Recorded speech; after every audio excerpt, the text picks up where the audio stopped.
Welcome to Love and Live Abundantly. I'm Ilona. I'm Bill. Do you want to love more effectively? Do you want to live fully and love more courageously? We talk about what all that means. And how you can achieve it. Join us.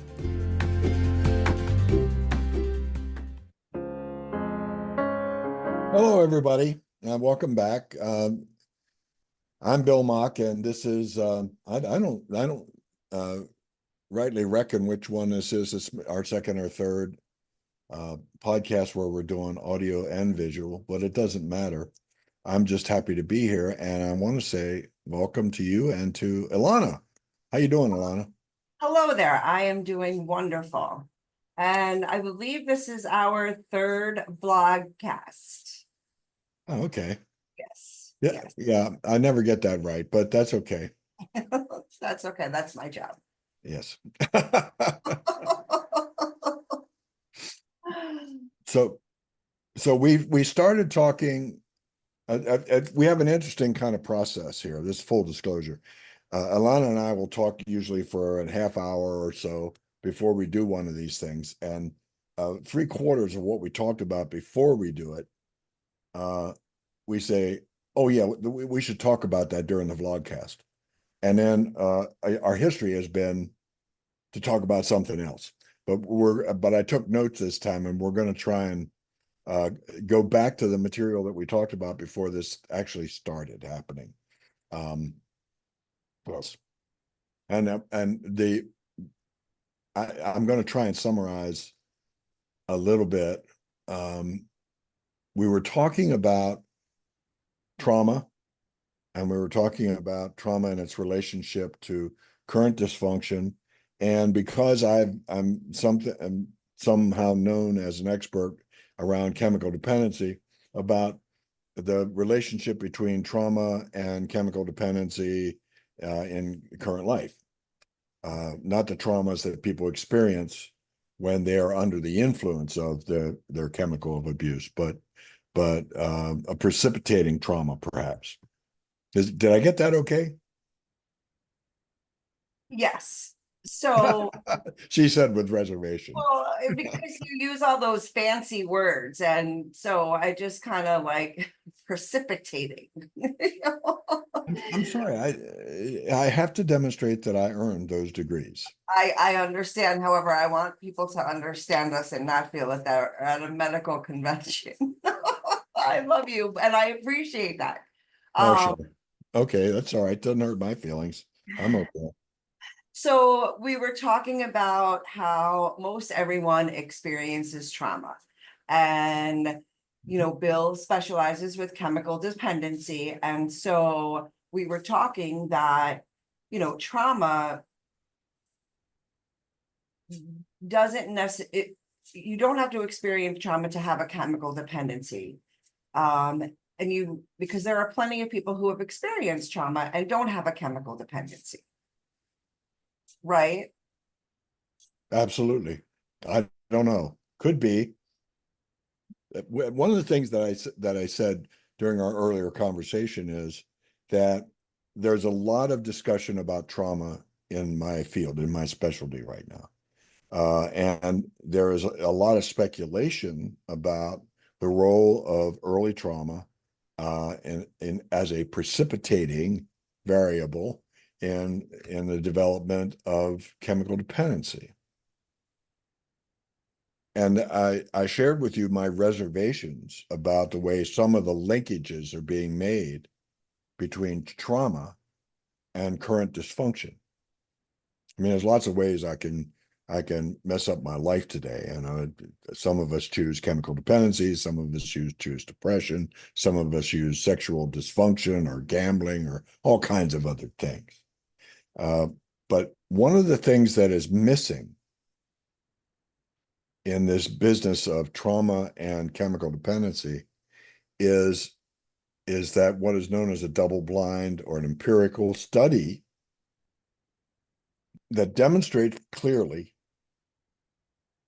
the linkage between early trauma and the addiction, and if there is a linkage that we can demonstrate, that's predictable? Is there another set of variables that we can look at that say, well, if you have this kind of trauma, then if you're going to have lifelong consequences, they're going to look like this. But if you have this kind of trauma, are they going to look like this? And so we have an instinct and an intuition that says there's a connection. But I have not seen the empirical studies that tell us how predictable that connection is and whether or not we can predict what the outcome would be in later life, in adulthood. And because I know that lots of people suffer trauma, and lots of people who suffer trauma never develop an addiction. How can that be? So does it have to be a particular kind of trauma? Does there have to be a later response to the trauma? What is all of that? And all of that babbling of mine was triggered by my reminding Ilona that I see in my field that trauma is being mentioned a lot.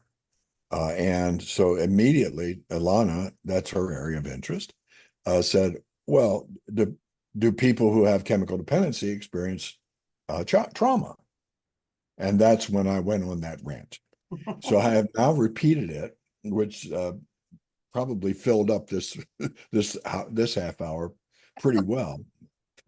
Well, and so you mentioned that there's not enough research. I do feel like, as a society, you've been in the business for, many years. However, people don't talk openly about their trauma. I think that it is kind of a bit newer. Like, I had a friend who's like, oh, don't talk about trauma. Nobody wants to hear about trauma. And I'm like, well, I use trauma all the time, like for an example, my mom at the end of 2022, she was laid off of her job, right? She was not expecting it. And then I feel like that was trauma for her. She went into her trauma response, and she was in survival mode since the day she got the notice until well after she was living out here, because she was in that trauma response. And so I feel like there are many, stress is, our body responds to stress the same way that it does when we experience trauma. So I think those studies are coming. However, I think it's also based on, I don't think there will ever be clear facts like, okay, if you experience sexual abuse as trauma, then you're going to be a heroin addict. Because I think people will choose, what their addiction is or not. Just because you experience trauma doesn't mean that you have to grow up and have a substance abuse. That's our coping mechanism, right? Like that's, and people cope in all sorts of different ways. And I think that, let's say you're a child of somebody who, is an alcoholic. Well, that's their coping mechanism. So then you may be more likely to become an alcoholic. However, you can do a 360 and never drink. So I don't know, I think that research is up and coming. I would be interested to read more about that. But I think, I told you about this gentleman that I had spoke to last week, and he grew up with trauma. His father died by suicide. Two of his sisters died by suicide. His nephew died by suicide. And he had a very negative demeanor about him. And I said, well, if you keep doing what you're doing, you're going to end up having the same results, not dying by suicide, but just that negativity, bringing in that negativity in his life. I don't know how you would begin to rationalize losing 5 people in your life by suicide. However, I would be holding on to every last bit of positivity that I can. And, I had seen a post from him a couple of days later, and he says, "Oh, you don't have to process everything to get to happiness." And I just wrote, "Well, that's perspective." And then I was unfriended. Then he blocked me. But I feel like, and it's that different mindset that really how you choose to look at things, right? For me, I chose to begin healing myself. I could have been a victim. I could have looked at things. I mean, I feel like I was a victim of that trauma, but I didn't live a victim life, right? It was like, okay, these are the cards that were dealt to me, and I have choices to make. And so I can choose to, you know, make the same decisions, or I can choose to heal myself and make some healthier decisions. So do you not think that, I mean, I feel like we've talked about this as well, that it just kind of depends on your mindset and what you choose. Well, there's no question about that, but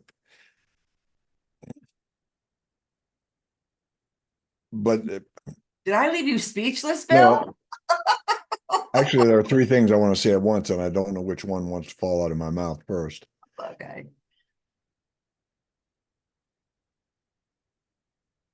What you've just said, and no question about that. There are people who have traumatic events, and through the course of their lives, they continue to respond to that traumatic event in events that are no longer traumatic, and so they don't work. That we've already talked about that the way that worked, and that there are some people like you who decide at some point, because of something that happens in their life, they decide they take a chance, they have an opportunity, to make another decision, to operate in another different sort of way. Yeah, but we can't ignore that there are 50 gazillion variables in between that initial trauma and how people act today. And sometimes having an accidental wholesome transaction along the way uh, set you on a new course. And I'm not sure that I know what all of those are, um, what all of those might be, in spite of the fact that I was helped people search for those through their lives.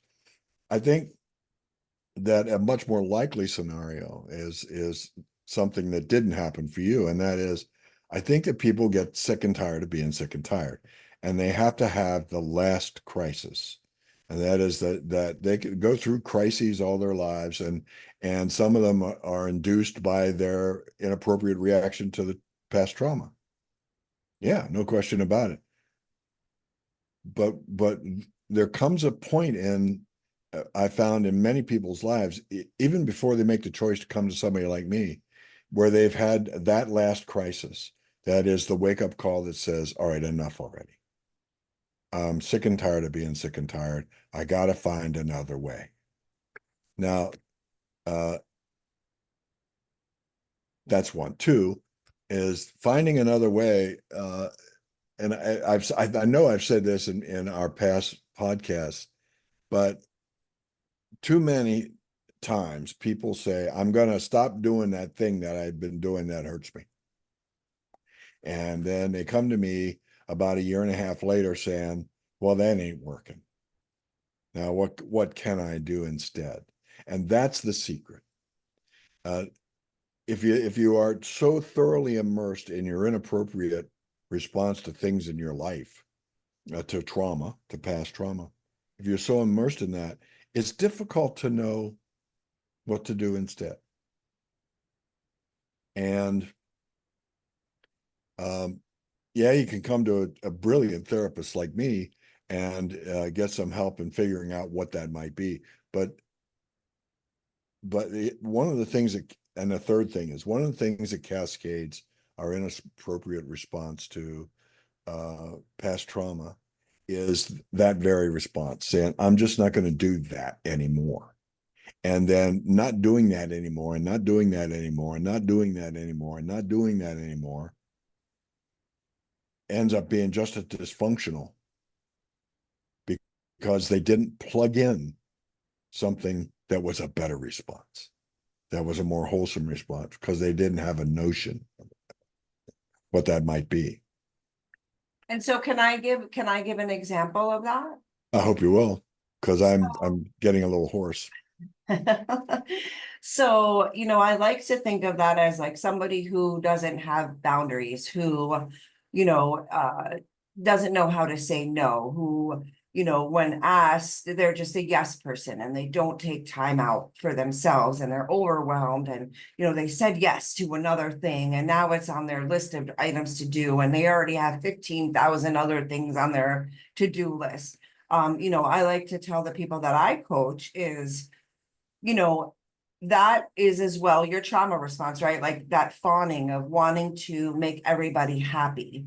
And, instead of saying yes, simply say, okay, well, I have to check my calendar and I'll get back to you. Right. And then that allows you to really decide and make a choice if helping that person or saying yes to that person is in your best interest. And so, oftentimes we're just so used to appeasing people or pleasing people that we automatically say yes, and it's not something that we really want to do. And so, to kind of break that habit, simply saying, oh, you know what? Let me check my calendar. I have to get back to you on that. Right. I mean, I don't know that that is necessarily the best example, but I feel like it's a little nugget, on how to make a different choice. There's a hip, hypnosis person who I've listened to that says, when you want to quit smoking, what is it that you're going to replace that smoking with?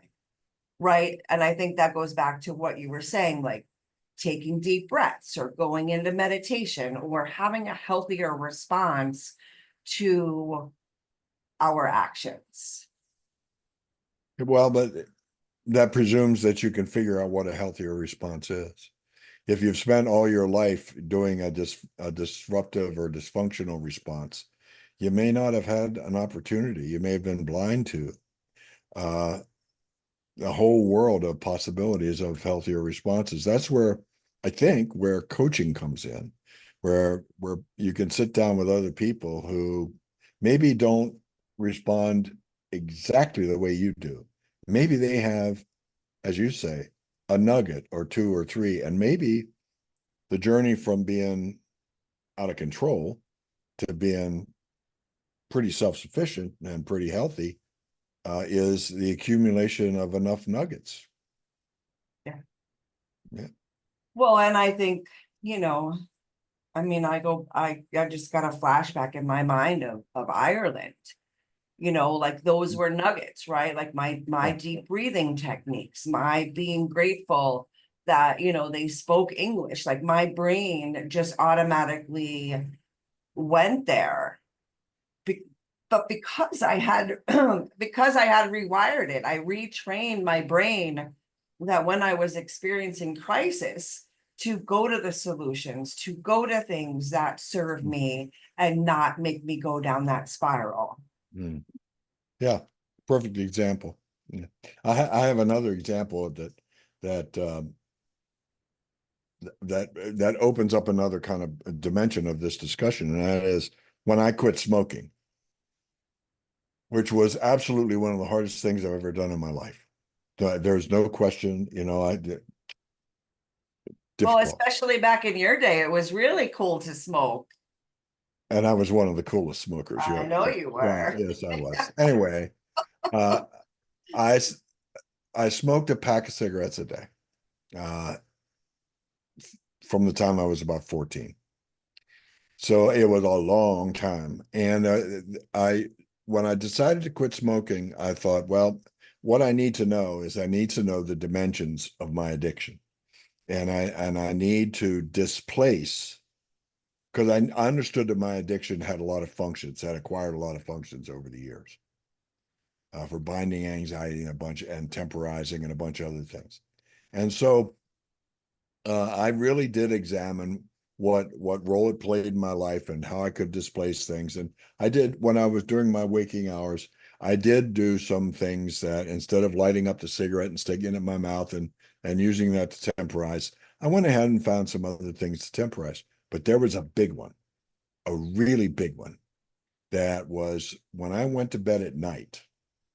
I always, first of all, I fooled myself into thinking I wasn't addicted to cigarettes by not buying a carton at a time. I always had to buy a pack a day. Uh, but I smoked a pack a day. So before I went to bed at night, I made sure that I had 1 or 2 cigarettes left in the pack, so that when I woke up in the morning, I'd have my first cigarette and I wouldn't be anxious about it. Also, though, I discovered that there were mornings when I would wake up and I would feel in my pockets to make sure I had enough cash so that I could buy a pack of cigarettes on the way into work. And there was a real anxiety about whether or not I had enough cash. I mean, there were days when I would search for quarters in the coin holder in my car. Well, I thought somehow I've fallen in love with that anxiety, that nighttime anxiety. That's been really important to me. And somehow I've come to accommodate myself to the anxiety first thing in the morning.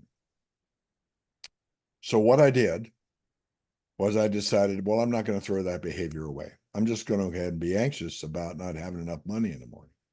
Only I'm going to take that amount of money that would buy me a pack of cigarettes, and I'm going to throw that in a jar. So every morning I would throw that amount of money in the jar.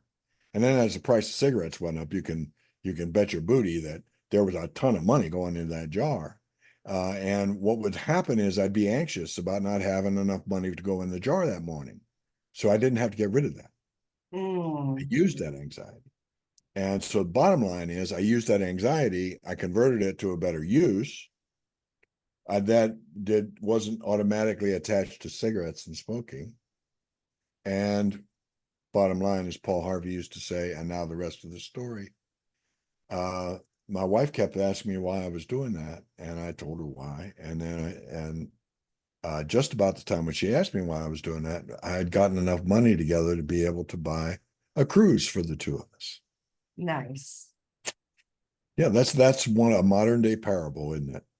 No, I love that. I love that. Well, and what better way, right, to save up that money that was using to harm you to travel Mm-hmm. and have Well, fun and enjoy life. well, and people think of anxiety as somehow necessarily a negative thing. It is not. In fact, we would die if we didn't have anxiety, but because we wouldn't be motivated to do things in our daily lives. But I could choose to do something to interrupt that anxiety and not have it.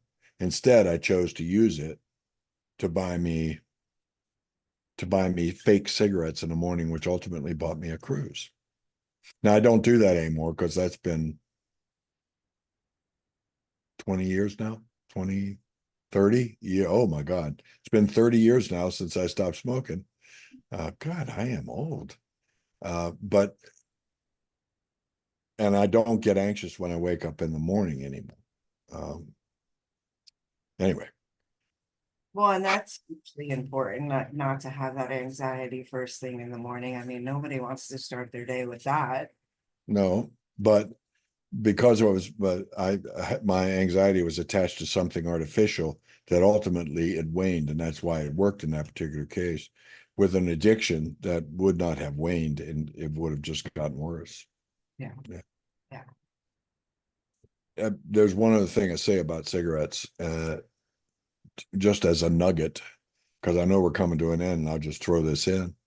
That if you look at people who are smokers, addicted to smoking, the vast majority of them, we couldn't figure out for many, many years why it was that so many people, when you say, how much do you smoke a day, would say a pack a day. We couldn't figure that out. Why were like 85% of people who smoke pack a day smokers? then we discovered something along the way, that most people who smoked were actually allergic to cigarettes, Hmm. and that they were artificially desensitizing themselves to cigarette smoke by smoking a pack a day. And if you put them in an environment where they were exposed to a whole lot of other cigarette smoke, like in a really smoky room, they would have an allergic reaction. Their eyes would tear up, and they would get the whole thing. And so, what we actually discovered was that people who were um, uh, addicted to cigarettes were also allergic to them in many, many, many cases. Very interesting. Yes, it is. It also accounts for why they were much more susceptible to colds and flus and such like, because they Okay. were having the allergic response. Yeah. Yeah. And so their immunity was already down because they were putting things in their body that, Right. Not to mention that they would stink like cigarettes. yeah. Yeah. Yeah. Very interesting. How I know we, it was interesting, but it's kind of off the topic. yeah, well, and that's okay. I mean, I think your example of changing that habit into, something more beneficial, right? Having anxiety about, having that cigarette and that cigarette money the next day into, being able to save that for your cruise. I think chemical dependency, I mean, I do think cigarettes are a chemical dependency as well. No Uh, kidding. but perhaps not as easy as, let's say alcohol or, different types of drugs to simply just say, okay, well, I'm going to put the money for, a cruise instead. Or is it? What do you think? You think it is that easy to just have that mind power? That I can't say that. I can say that that was only one of the many, many, many things that I had to do. When we're talking about nuggets, that was only one of multiple nuggets that I had to engage in, because like inappropriate trauma response that gets stuck with you over the years, that becomes an organizing principle in your life. And when you take that organizing principle out of your life, then there's all kinds of other associated behaviors and thoughts and feelings that have to be pulled out, and with a more wholesome or better, more beneficial response plugged in, um, so that you can move forward. And I can't tell you the number of other things that I had to do to be able to stop and stay stopped. No, But that was the start. I definitely agree. And it, it, it brings to mind, the majority of people, when they wake up in the morning, they grab their phones and they go on social media and they get caught up in that, and they get caught up in their day. And I used to be one of those people. However, now I don't open up social media. I open up YouTube where I listen to some guided meditation. And I think giving my brain a break from being so busy on social media. I mean, you scroll, you can see, 5 different posts, and they can be great news or they can be bad news. And I remember, one time I opened up social media and I learned of my friend's mother having her legs amputated. And it was like, oh my goodness, and I knew her mom. I mean, I grew up with her mom. I worked for her in a restaurant. And I was like, oh my goodness, I don't want to start my day like this. Not that I didn't feel compassion for her. However, I would have felt better being more compassionate at 11 a.m. as opposed to 6 a.m., and to get myself started in my day with a better habit and putting more positive things in you know, at the beginning of my day as opposed to something negative. And then I felt like it had put a damper on my entire day, because then I just started crying because here it is, this woman that I knew and I loved as a kid growing up had both of her legs amputated. And, you know, I mean, I would have felt sorry anyway, and I would have felt, you know, compassion for her. However, after getting my mind in the right place, if that makes sense. Yes, ma'am. And so I think, you know, people even doing something like that, right? Like, don't, if you're going to grab your phone, choose to for it to be something positive, right? Don't get on social media.